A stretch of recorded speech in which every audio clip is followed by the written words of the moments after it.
Nigeria, one of the largest countries, I think it is the largest country in Africa geographically. It's also on the list of one of the most persecuted countries in the world, particularly the central and northern regions. Joining us on the program now from Barnabas Aid, Steph Johnston. Kia Kia ora. ora. Kia ora. Thank you for joining us today. Yeah, thanks for getting the name of the country right. Well, that's a good start for me, isn't it? There's so many countries and I'm easily confused. Now, Nigeria is, it's absolutely massive and very much a Yeah. country of two halves. That, yes, there is a lot of persecution in the north, but the southern part of the country, predominantly Christian, is that correct?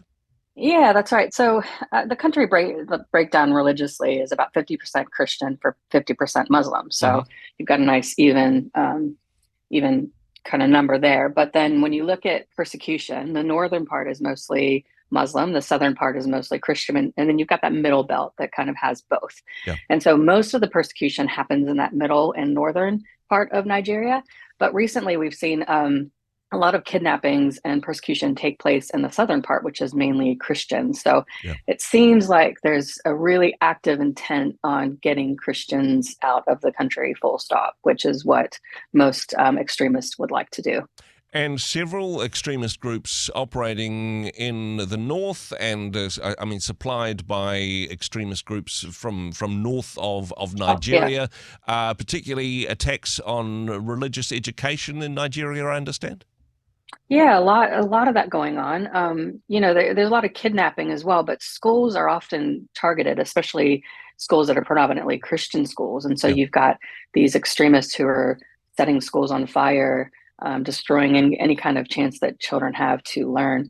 It's the number that we've kind of recently tried to gather. This is probably far more than what it actually is, but about 45,000 Christians in northern and middle belt of Nigeria have been killed by Islamists since 2009. Wow. So massive increase in those who are, targeted by Islamists and extremists. Yeah, and children unfortunately get the brunt of that as well. Yeah. Oftentimes defenseless. So it's pretty terrible situation for a lot of Christians living in Nigeria at the moment. What has been the response from the government? Now, I suppose the centre of government is in the south, and there's been various regimes that have come and gone over the years. Yeah. All of them seem to talk a big game when it comes to clamping down on extremism, but if anything, the situation seems to be worsening. Yeah, look, I think it's getting worse because there's so many more extremists. So you not only have extremist jihadi groups like Boko Haram, but you also have Fulani herdsmen who are also extreme. So they're doing a lot of land grabbing and things like that. So I think at the moment there's so much that even the little that the government does is just counteracted by the whole like one step forward, 50 steps back kind of concept. Yeah. And so there's so much. And, oftentimes something's done, but then the extremists come back and they still pillage and loot and kill and kidnap. It's really hard to get a hold on something so massive like that. My understanding also problems with the northern border and a lot of supply for these Islamist extremists, a lot of arms and ammunition coming down from the north, from Libya, from Mali, from places like this. Yeah, that's right. I mean, they're very well supplied, so that's another issue as well. You can't there needs to be something being done in that level, but Yeah. again, really hard to do. And I think it's in the too hard basket for the Nigerian government at the moment. This is a particular focus for Barnabas Aid this week. In particular, a campaign for people to be informed about what is happening in Nigeria, to pray and to give financially. Talk to us about that campaign and how people can get involved, Steph. Yeah, so we're starting to try to help these Christians be self-sufficient to a certain degree. So there's a lot of need still for food and things like that to go into the country. But one thing that we're helping is one issue is that when people run, basically their choices are run or die, Yeah. and so they oftentimes leave with nothing. And then when you look at those who have been injured, what do? And so they're turning to things like leaves to bandage themselves. They're using petrol as a disinfectant. I mean, it's a really bad situation. So one thing that we're trying to help provide is these backpacks, a medical backpack for communities and for people to take, right to the area, right Yeah. to people, so that they can start to treat them properly. Another thing that we're doing is also training children to with first aid, which I think is a really, really cool thing to do Yeah. to help children understand how to survive and how to treat people, and also the simplicity of just staying calm in a situation of chaos, which also helps inadvertently with post-traumatic Yeah. stress later on. So those are two really amazing things that we're helping to do to try to help these people who are displaced by extremists at the moment. So, and we're asking people to come alongside us to help with this as well.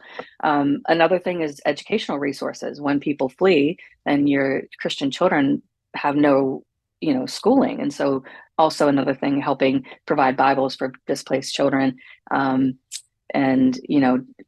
training and teaching in that way as well. So, meeting both the spiritual and educational needs of these kids. Wonderful way that people can get involved. I mean, it'd be easy looking at the numbers, looking at the size of the problem, and just how inextractable it seems to be. There is something that we can do. Yes, we can give to this campaign, but what should we pray for the people of Nigeria? Stephanie? Yeah, that's a big part of our heartbeat of Barnabas Aid, is to pray for. So we often provide the physical needs, but this is where Kiwis can come alongside of us, is providing the prayer and standing in the gap for these Christians. So we're asking that people start to pray for Nigeria, specifically these Christians who are being targeted by extremists, that God will continue to give them strength. One recent story that we heard is a widow now whose husband was killed. And when she was asked about her faith and if her faith was hindered at all, she said, "It is only strengthened by my faith in the Lord. I cannot lose here on earth and in heaven as well. My focus Yeah. is on the Lord." And so we need to pray for Christian women like that who have lost their husbands, that they continue to remain steadfast and faithful and continue to seek God for comfort and stability in a country that's not stable nor Yeah. comfortable for Christians. Certainly would encourage people to find out more, to pray, to be informed, to pray for the situation in Nigeria, and also to prayerfully consider financially supporting the wonderful work that you do there. Thanks, Andrew. BarnabasAid.org is the place to go. Stephanie, thank you for what you do, That's right. and thanks for taking the time to chat with us today. Thanks, Andrew. I appreciate you. Hey, thanks very much for joining us in the Rhema studio. Thanks very much for watching the interview. It's kind of nice to have an audience, actually. And if you did like what you watched, then do give us a like, do give us the thumbs up. And if you'd like to see more interviews like that one, or perhaps even better, subscribe and those interviews will come straight to you. Don't forget to turn on your notifications, and we'll see you in the next one. Cheers.